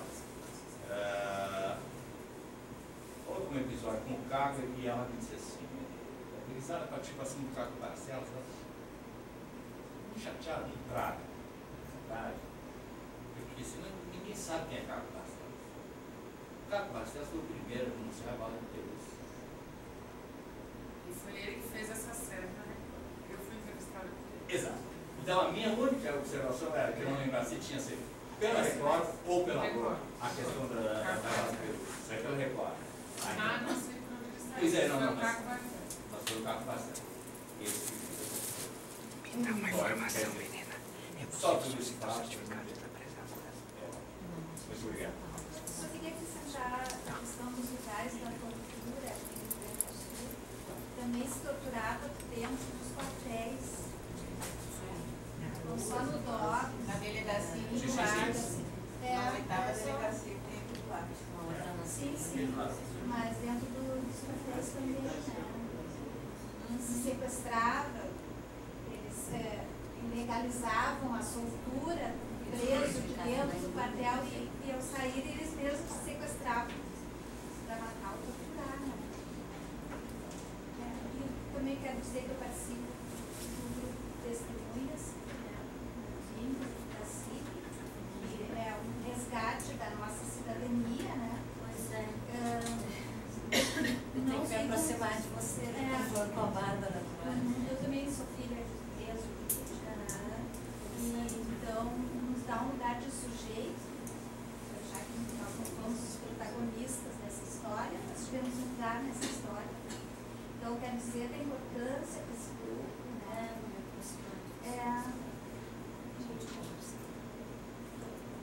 Estou muito feliz de participar, né? Ter essa oportunidade. Espero que o grupo se ramifique, enfim, não seja datado, né? Que a gente daí surjam mais oportunidades, né? O projeto é datado. Porque é interessante, isso é interessante, a gente não sabe muito. Filho de ex-preso da ditadura militar também não sabe muito como é que vai se articular, né? Não sei se tu tens essa sensação, mas eu sempre... E tem essa coisa de que a gente também não sabe ainda. Quando tu falasse assim, agora há pouco, Vera, não, eu não estou brincando, é sério, acredito. É uma sensação esquisita, mas isso é uma coisa... Parece que a gente tem que ficar dizendo para as pessoas isso, assim, olha, é sério, isso aconteceu. Porque a gente passou o tempo ouvindo gente dizendo que isso não aconteceu. Exatamente. Ou dizendo assim... Tem gente que diz até hoje, tem gente que postou no meu Facebook isso, que foram só um punhadinho de gente, uns 3 ou 4, uns 500, né? Então a gente não pode aceitar os 500. Exatamente. E isso também faz parte de um processo criado socialmente. Isso que eu falo que é macro, né? Que entra num macro contexto, assim. Algumas famílias dão conta, né? Até porque tem, enfim, maiores ou menores recursos internos, mas eu fico pensando, eu até uma vez fiquei pensando em fazer um grupo, né, para saber como é que estariam os filhos de presos políticos da minha idade, assim, se eles conseguem trabalhar, se eles conseguem casar, ter filhos, né, porque é mais ou menos isso, a gente também foi treinado para não falar muito do assunto? Né? Assim, na minha casa, não, peraí, olha com quem tu vai falar. Né? Porque pode que... Então, assim, eu me preocupo com a geração da minha filha, que tem 11 anos, de que os amiguinhos dela não tratem o assunto dessa forma. Né? De quem foi guerrilheiro, ou quem foi politizado e movimentou o Brasil politicamente, porque eu admiro a coragem, né? Não tem essa leitura, né? De que pegaram armas para assaltar, matarem, né? E nem sempre talvez se possa quebrar essa forma de pensar na hora que o pensamento surge, né? Então, e eu fiquei pensando na minha negação, né? Eu viajei há pouco no congresso, no Leão da Bárbara, a gente fala de política lá em Montevidéu, lá é mais fácil, me parece, né? Para eles. Eu acho que o pessoal em Montevidéu fala mais, o pessoal da psicologia, da psicanálise fala mais em política do que a gente aqui. Não sei. E há muito mais tempo. Aqui no Brasil, não sei, a psicologia fala muito pouco em política, parece que também é meio um terreno do impossível, sei lá, que fica mais para antropologia, para história, eu não sei qual é a conexão direito, mas... E é uma espécie de negação, eu acho, minha mesmo, assim, de que eu nunca tinha ouvido falar, não sei nem de quanto tempo funciona o grupo de vocês, mas eu não tinha ouvido falar disso, não. E vou me aproximar, sim, não vou sim. Então a Vera nos proporcionou uma porção de coisas boas. Bom, acho que eu estou falando meio demais. Não sei se a gente tem que fazer.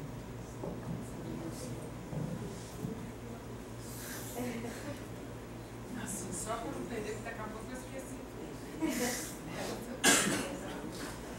Mas assim, várias coisas, né?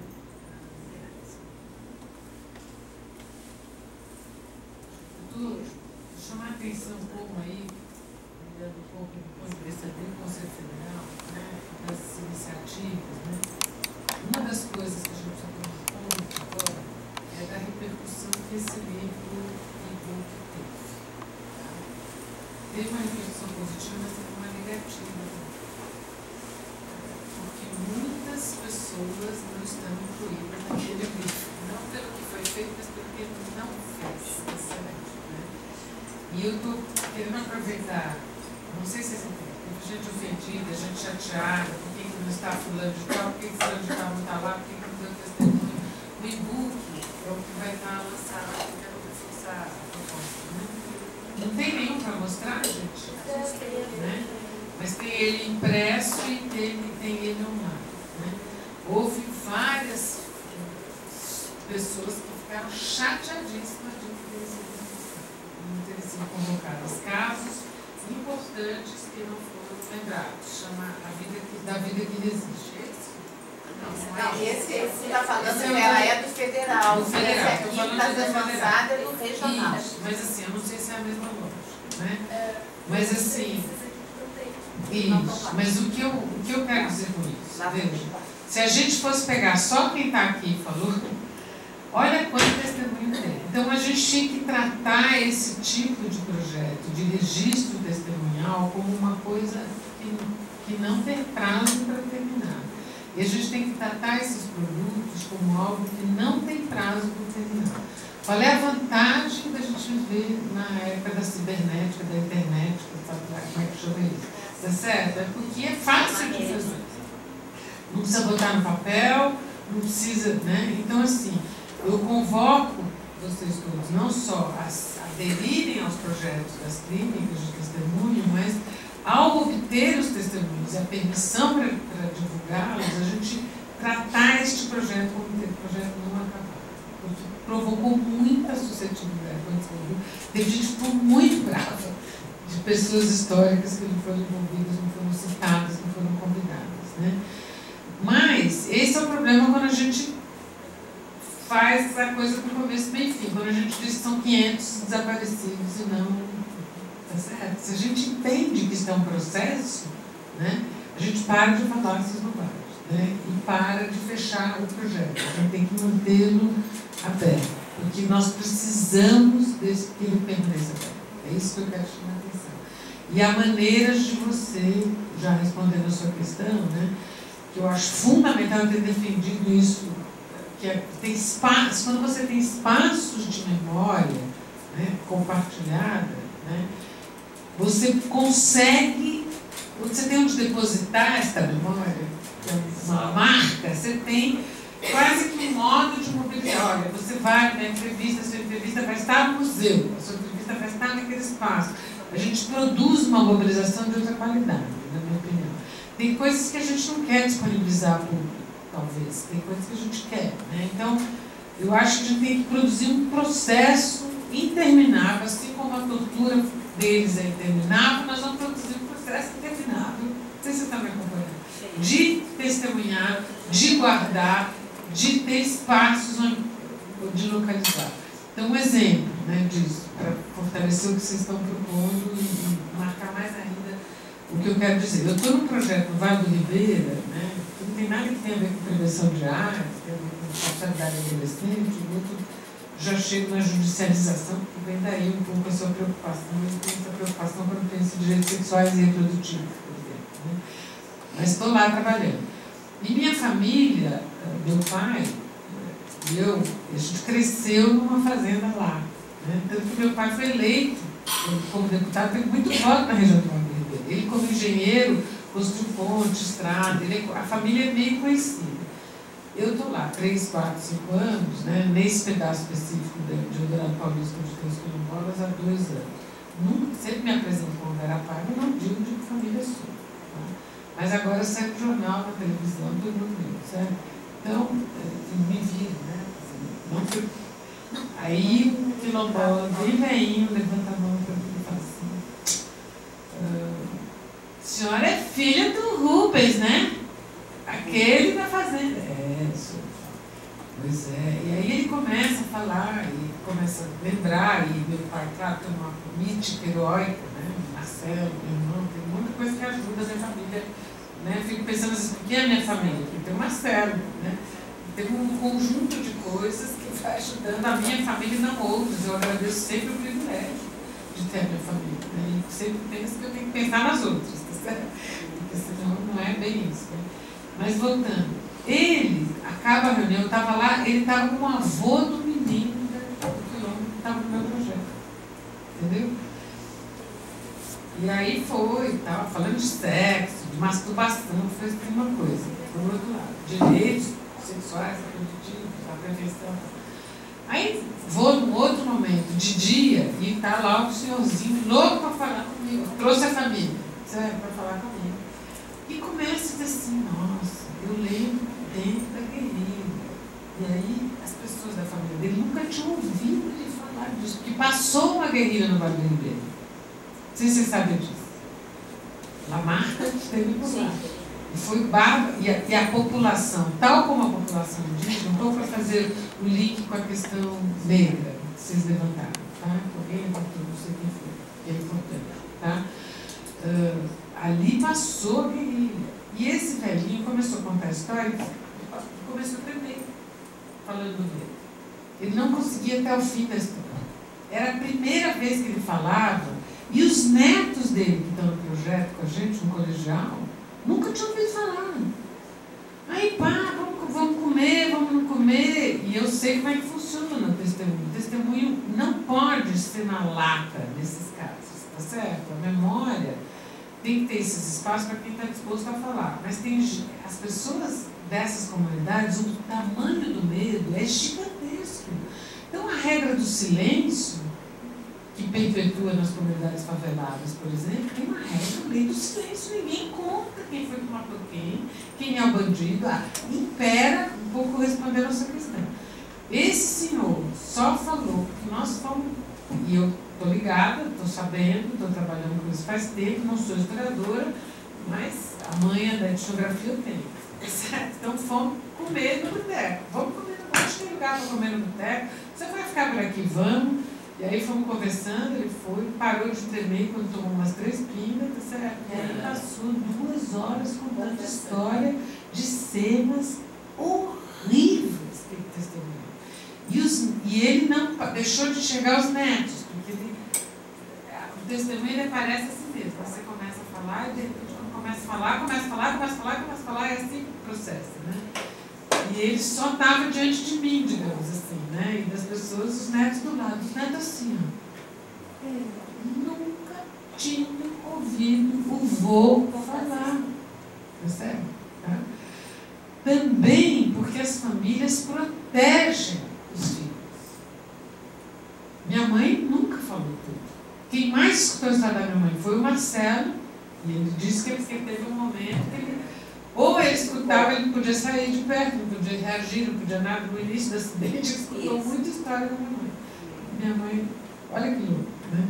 Porque ele estava imobilizado na cama, não saía da cama. Então, era quase que um confessionário, né? Que não fazia muita expressão corporal, né? Sei lá, ele tem essa impressão que ele ouviu muito mais histórias da minha mãe do que eu, por exemplo, que ele teve nessa situação.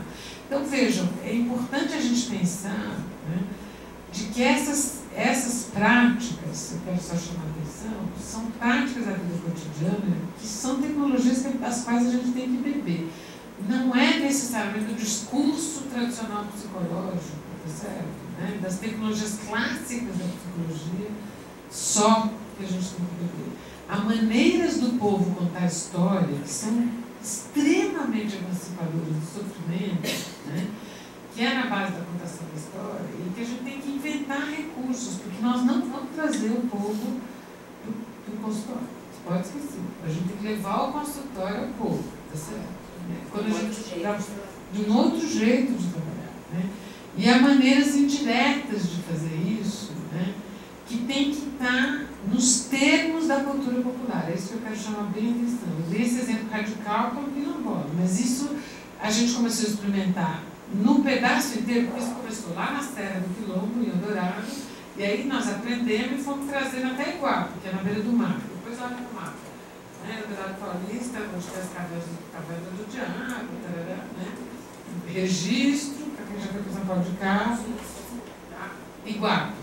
Nós fomos colhendo e a gente pediu, e o molecada ficou entusiasmada, a molecada. E uma das maneiras de mobilizar foi dizer, vamos fazer um museu aqui na ETEC, uma sala onde vocês vão, e aí a imagem que me veio foi do Museu da Resistência em São Paulo, nós vamos gravar a voz dos seus avós, contando várias histórias, não só essa, e a gente vai botar para ouvir, porque daqui a pouco eles morrem, não tem mais essa história para contar. Eles adoraram, saíram com o gravador na mão. Certo? E aí você põe a foto do avô, bota aqui e escuta o avô falar, entendeu? Então deu sentido, é isso que eu estou chamando a atenção na minha experiência, né? Para a gente recuperar essa memória e lidar com a cultura do medo, né? Agora, a cultura do medo é também a cultura do ódio, que Deus está chamando a atenção, porque isso é uma coisa que está me incomodando brutalmente no Brasil de hoje, para responder a sua pergunta. Tá? Quer dizer, tem uma coisa que, assim, se vocês virem os filmes, tem filmes maravilhosos. Um que eu recomendo é o Dia que durou 21 anos, do Tavares. Vocês já viram esse filme? Acho que tinham que ver, tinham que usar, porque, assim, tá tudo ali, tá o interesse americano, tá o... Né? Só não tá porque o general dos dólares, se tivesse hoje, ele tinha posto no filme, que é parte da história total. O general tem 93 anos e disse, o depoimento dele é assim, eu não falei antes porque eu tinha medo de me matar, agora para me matar, porque eu estou pronto para ir. Ele falou literalmente isso, está ali nesse filme. Mas ali se produz um ódio e um medo do... Vocês viram que na boca do povo está Cuba o tempo inteiro. É Cuba, é Cuba, é Cuba, é Cuba. Gente, é o discurso dos anos de 64. Porque é o discurso exportado pelo governo americano, tá certo? Que convencido de que o João Goulart ia fazer uma revolução cubana. Não ia, gente. Nem o Brizola, nem meu pai, tá certo? Ninguém deles ia fazer revolução nenhuma aqui. Se vocês olharem as cenas daquele filme, é igualzinho o junho do ano passado. Direito a isso, direito àquilo, é terra, é trabalho, é direito à saúde, à educação. Não tem nenhuma diferença. Meus filhos olham aqui e dizem, isso era subversão, isso era Cuba, não estou entendendo. Nenhum deles ia dar um golpe revolucionário cubano. A esquerda é desse tamanho, como continuou depois, tá certo? A força que a esquerda teve nesse país, vamos falar claro, foi transformada no discurso, no inimigo do ódio. E o discurso do ódio, né, está vinculado ao discurso do medo. É o ódio que produz o medo. Não sei se vocês estão me acompanhando. Então, assim, eu só queria marcar uma coisa bem importante para a geração de vocês que está na rua. A ditadura permanece, mas nós não vivemos numa ditadura. Isso fica muito claro, porque eu vi gente o ano passado confundindo as coisas. Tá certo? Não é preso político, no sentido estrito, como a gente era. Nós estamos aqui debatendo. E eu não tenho medo de sair daqui e ser presa. Quando, nos anos 70, a gente fazia isso, a gente tinha medo de ser presa e era presa. Porque fazia um debate desse. Não tinha show. 3 pessoas juntas não podia, tá certo? Tá? Então, né? Agora, o ódio e o medo, porque assim, o ódio, o que as pessoas têm medo? Do ódio do outro, da violência do outro. E nós estamos produzindo, não só no Brasil, vocês viram as eleições da Europa, me deu pânico, tá certo? Minhas irmãs que estão na Europa, pensando muito, né? Quer dizer, você tem. Então, o que produz isso? A desqualificação da política, que é outra coisa que essas pessoas fazem, é o que sustenta a ditadura que acabou. E isso nós ouvimos durante a nossa juventude inteira. Estudante é para estudar, trabalhador é para estudar, para trabalhar, mulher é para ficar no fogão, e os militares é que vão governar por vocês, certo? Lembra? A desqualificação da política e o ódio aos políticos que está me dando pânico, porque assim, que isso, gente? Que ódio aos políticos serve a quem?